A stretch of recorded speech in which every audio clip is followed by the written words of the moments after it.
Lazer muolajalarini oldingiz, lekin organizm individual. Kimdadir holsizlik, og'riq, varija bo'lsa, kimdadir hech qanaqa o'zgarish bo'lmaydi.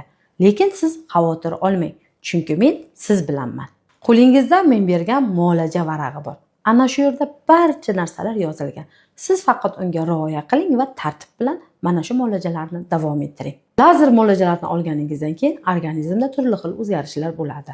Birinchi 5 kunlikda rosa suyuqlikka o'xshagan shilliqlar kelishni boshlaydi.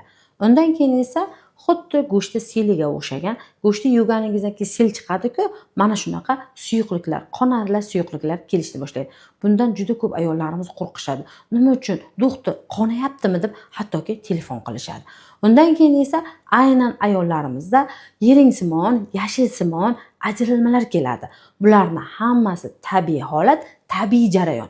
Chunki o'ylab ko'ring, bittagina qo'limizda tilinish bo'lgan taqdirda ham avval suvlashadi, keyin qotadi, undan keyin qo'tira tushib, bu yerda yangi to'qima paydo bo'ladi. Xuddi mana shu holat sizni qon yo'llaringizda bo'lib o'tadi.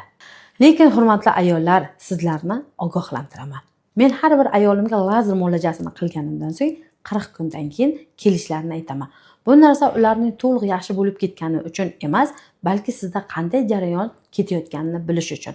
Va agar sizda bundan boshqa yana nimadir shikoyatlar bo'ladigan bo'lsa, bemalol 40 kun ichida qayta bizga murojaat qilishingiz mumkin.